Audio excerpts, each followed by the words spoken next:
గెలుపు తీసుకువచ్చే శబ్దం కన్నా ఓటమితో వచ్చే నిశ్శబ్దమే ఎక్కువ రోజులు గుర్తుంటుంది. తప్పుడు అభిప్రాయాలను నిజమైనవిగా నమ్మినంత కాలం జీవితం అడ్డదిడ్డంగా, అయోమయంగా సాగుతుంది. ఎవరు ఏం చెప్పినా వినాలి. విన్న వెంటనే తొందరపడకుండా అందులో నిజమెంతో, అబద్ధమెంతో తెలుసుకొని ప్రవర్తించేవారే బుద్ధిమంతులు.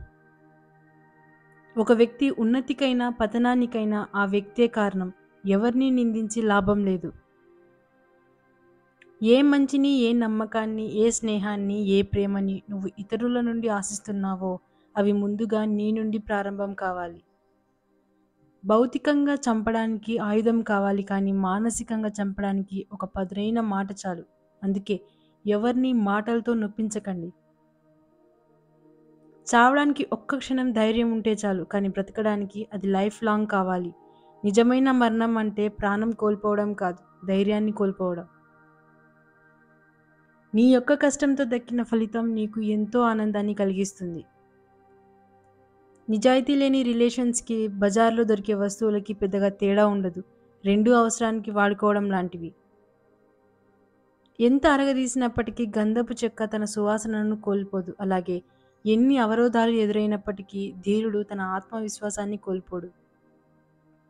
ఒక మార్గంలో సాధ్యం కాకపోతే మరొక మార్గంలో ప్రయత్నించండి. అంతేకాని ప్రయత్నాన్ని మాత్రం వదిలిపెట్టకండి. ఒకరిని బాధపెట్టి నువ్వు సంతోషంగా ఉండడం జీవితం కాదు. నువ్వు బాధలో ఉన్నా మరొకరికి సంతోషం ఇచ్చేదే నిజమైన జీవితం. పలకరింపులు లేకపోయినట్లయితే ఎంతటి గొప్ప బంధమైనా క్రమంగా దూరమవుతుంది. నీ వల్ల కాదు అన్న వాళ్ళకి నిన్ను అంచనా వేయటం ఎవరితరం కాదని నీ గెలుపుతో నిరూపించు. నిన్ను ఎవరైతే అర్థం చేసుకుంటారో వాళ్ళని ఈ జన్మలో వదులుకోకండి. ఎందుకంటే ఈ సొసైటీలో అతి కొద్ది మందే మనస్ఫూర్తిగా ఎదుటివారిని అభిమానిస్తారు. మనిషి అన్నాక ఏదో ఒక పిచ్చి ఉండాలి. ముందు నీకు ఏ పిచ్చి ఉందో కనుక్కో. దానికోసం కష్టపడు. ఇప్పటి రోజుల్లో ఏ బంధము గొప్పది కాదు. నీతో అవసరాలు ఉన్నంత వరకే ఏ బంధాలైనా, బంధుత్వాలైనా. అవసరం తీరిపోతే ఏ బంధమైనా భారమే. కన్నీటి చుక్క కారిస్తే కాదు, చెమట చుక్క చిందిస్తేనే విజయం నీ సొంతమవుతుంది. అందరికీ అందుబాటులో ఉండకండి, అలుసుగా మారుతారు. ఎవరితో ఎంతవరకు ఉండాలో అంతవరకే ఉండాలి. అర్హత లేని వారికి అతి చనువు ఇవ్వడం నీ ఆత్మాభిమానానికి హానికరం. నిన్ను భారంగా అనుకునే వారికి దూరంగా ఉండు. నిన్ను బంధంగా భావించే వారికి దగ్గరగా ఉండు. అప్పుడే నీ వ్యక్తిత్వానికి విలువ ఉంటుంది. ఉన్న వాళ్ళకి మీరు ఎంత సహాయం చేసినా అది వాళ్ళ దృష్టిలో చిన్నదే.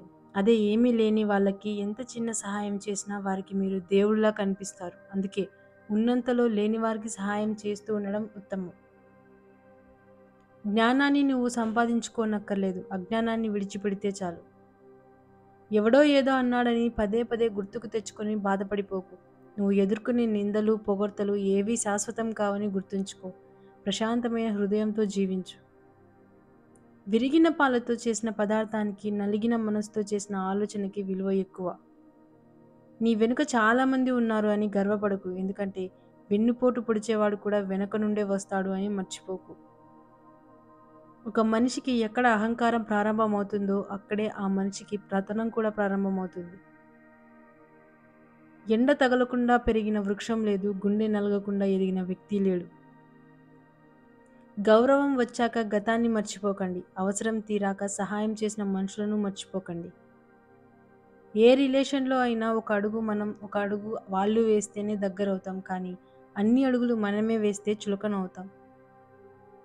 వీచే పరిమళాన్ని బట్టి పూలపై ఇష్టం ఏర్పడినట్లు నువ్వు మాట్లాడే మాటలను బట్టి నీపై ఇతరులకు గౌరవం ఏర్పడుతుంది.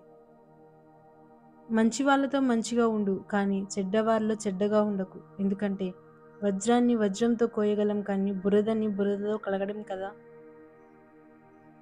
పేదరికం అంటే డబ్బులు బాగా ఖర్చు పెడితే వచ్చేది కాదు, మీ కోరికలను అదుపులో పెట్టుకోకపోతే వచ్చేది.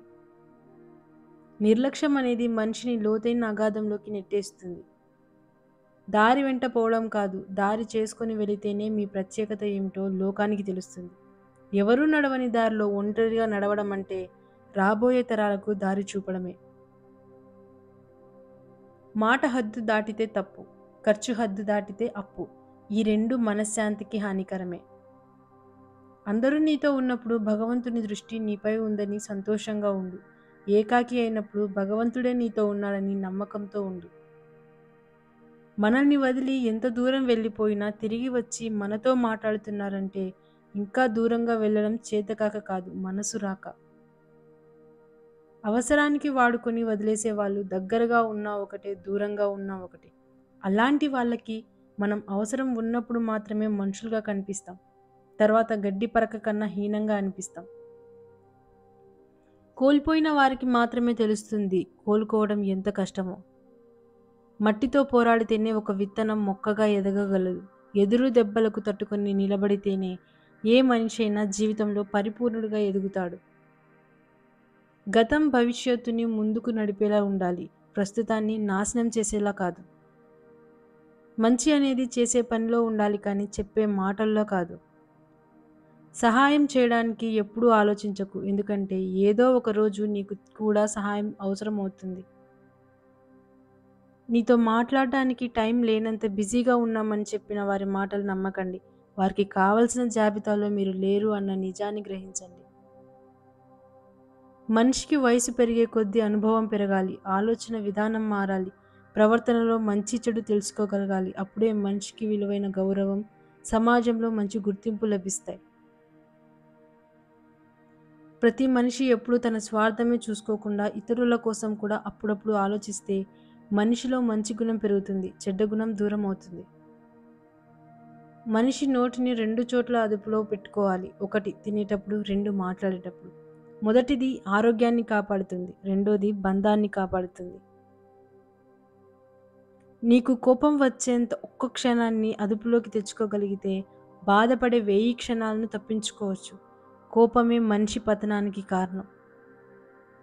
ఏ రోజు మనం నవ్వలేదో ఆ రోజు వృధా అయినట్టే. నా బాధ ఒకరిని నవ్వించినా పర్వాలేదు కానీ నా నవ్వు ఒకరిని బాధించరాదు. ఈ ప్రపంచంలో ఏది శాశ్వతం కాదు, మన కష్టాలు కూడా. నువ్వు చేసే మాట సాయం, మనీ సాయం వల్ల నీ లైఫ్లో మార్పేమీ రాకపోవచ్చు, కానీ సాయం పొందే వారి జీవితమే మారిపోవచ్చు. ఆ మారిన వారి జీవితంలో మీకు ప్రత్యేక స్థానం తప్పక ఉంటుంది. అందుకే మనకు సాయం అనేది చిన్నదే కానీ పొందేవారికి లైఫ్ లాంగ్ గుర్తుంటుంది. కాబట్టి సాటి వారికి సాయం చేద్దాం.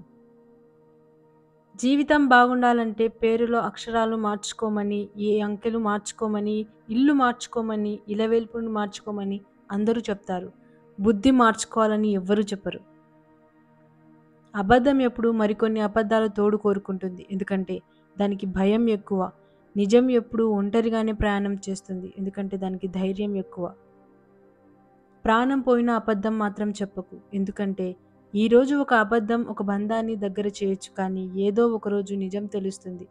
అప్పుడు నువ్వు ఆడిన నీ అబద్ధమే నీకు దగ్గరై బంధాన్ని శాశ్వతంగా దూరం చేస్తుంది. ఖాళీ చేతులతో వచ్చాం, ఖాళీ చేతులతో వెళ్తాం. తొలి స్నానం గుర్తుండదు, చివరి స్నానం తెలియదు. ఉన్నంతకాలం 10 మందికి సహాయపడదాం. తలుచుకుంటే నీ తలరాత ఇంతే అన్న వాళ్ళు కూడా నీ ముందు తల దించుకునేలా చేయగల సత్తా నీది. అలాంటిది ఇప్పుడొచ్చిన ఈ కాస్త కష్టానికే తలొంచేస్తే ఎలా? మీ మంచి కోరేవారు మౌనంగా దూరంగా ఉన్నారు అంటే ప్రశ్నించాల్సింది వారిని కాదు, మీ అంతరాత్మని.